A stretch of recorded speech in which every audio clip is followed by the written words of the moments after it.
ځان په ګناونو باندې مونږ ککړ کړی دی. څنګه چې دا کپړه ککړه شي او زه وایم چې دا انزل غواړي، دا سپینه دا ګوره داغ پې پروت دی، دا خو انزل غواړي، ځان راته بد ښکاري چې دا زه واچوم. دغه شان د الله په نیز باندې انسان بد ښکاري چې په ګناونو ککړ د الله خواته ور روان دی. ملائکو ته ګنده ښکاري چې په ګناونو ککړ ور روان دی. هغه مشهور حدیث کې راځي چې کله چې دا روح عقل ملائک او انسان ګناونه کړي، شرک کړي، بدعت کړي، نور ګناونه پردي حقونه خوړلې دي او قسمه قسم نافرمانی کړي دي، نو ملائک چې ته دا روح واخلي و د دین او بدبوی را روانه شي، نعوذ بالله. او روح ته دومره په سختۍ واخلي لکه دا ټاټ کې چې د غنو یو دغه ته نخلولي یو لخته او هغې نه راکاږي، نو څومره په سختۍ راوځي، هغه غني ځای په ځای نښلي.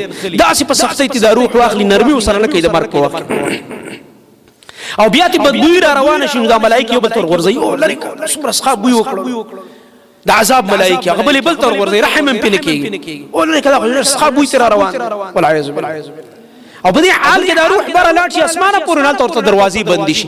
د مؤمن روح چې ځي نه خوشبو را روانه او پرې خمو کې ښایسته د جنت پرې خمو کې تاو کې ملائک ته رحمت راشي او یو بل اخلي په خوشحالۍ چې تراکه دا څومره خوشبو ته را روانه د ایمان توحید د سنتو تابعداري د نیک اعمال د ذکر اذکار د روزې د تلاوتونه هر یو خوشبو پکې ده. چې ورسیږي بره ملائک یو بل نه اخلي خوشحاليږي ورته، نو هغې ته اسمان دروازې کولاوي شي، مرحبا ورته ویلی کېږي. حتی چې هغه مقام ته ورسي چې کوم ځای کې د مؤمنانو ارواح دي، علیین ښایسته پاک مزیدار مقام دی. او د مجرم روح الله دې موږ دې حال نه وساتي، دې لپاره جیل دی، سجین مقام دی.